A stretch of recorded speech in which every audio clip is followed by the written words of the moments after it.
It seems like every lady and her dog has embraced meditation and mindfulness lately. Yet what if this is doing more harm than good? This is the contention of Michael Farias and Catherine Wilcombe in their brilliant article, What Mindfulness Gurus Won't Tell You About the Dangers of Meditation. This is why we turn to the expertise of the spiritual guru Osho, an Indian thinker with a prolific following across South Asia and North America. Osho brilliantly explains how to meditate correctly and the benefits you can expect from doing it. This is Smashman from now on, and we are going to animate how to meditate according to Osho. When people come to him and they ask how to meditate, he tells them there's no need to ask how to meditate. Just ask how to remain unoccupied. Meditation happens spontaneously. Just ask how to remain unoccupied. That's all. That's the whole trick of meditation. How to remain unoccupied. Then you cannot do anything. The meditation will flower. When you're not doing anything, the energy moves towards the center.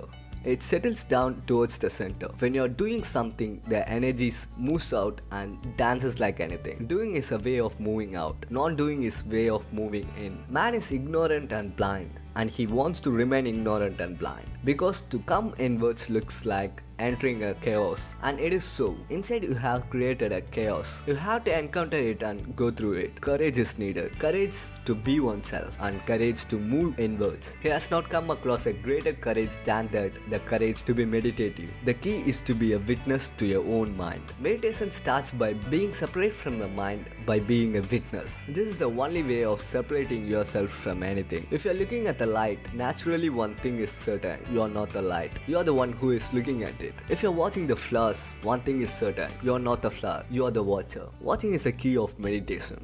Watch your mind. Don't do anything. No repetition of mantra. No repetition of the name of the god. Just watch whatever the mind is doing. Don't disturb it. Don't prevent it. Don't repress it. Don't do anything at all on your part. You just be a watcher, and the miracle of watching is meditation. As you watch, slowly mind becomes empty of thoughts. But you are not falling asleep. You are becoming more alert and more aware. As the mind becomes completely empty, your whole energy becomes a flame of awakening. This flame is the result of meditation. So you can say meditation is another name of watching, witnessing, observing without any judgment, without any evaluation. Just by watching, you immediately get out of the mind. Therefore, what is meditation? Meditation is just being delighted in your own presence. Meditation is delight in your own being. It is very simple. A totally relaxed state of consciousness where you are not doing anything. The moment doing enters, you become tense. Anxiety enters immediately. How to do, what to do, how to succeed, how not to fail. You have already moved into the future. If you are contemplating, what can you contemplate? How can you contemplate the unknown? How can you contemplate the unknowable? You can contemplate only the known. You can chew it again and again, but it is the known. If you know something about Krishna, you can think again and again. If you know something about Jesus, you can think again and again. You can go on modifying, changing, decorating, but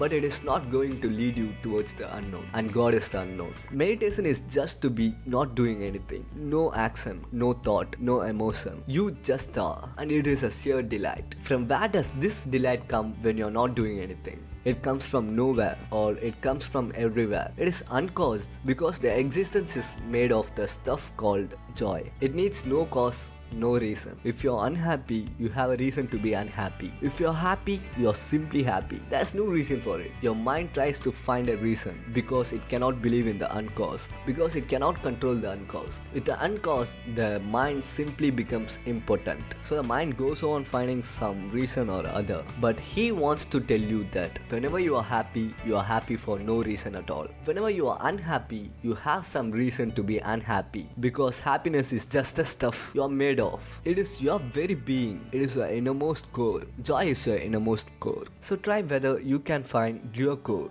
Good luck, guys. Like if you find it useful, and share with your adult friends who need it. And thank you so much for your support of 150 subscribers. Please subscribe the channel, which drives us to do more fascinating videos.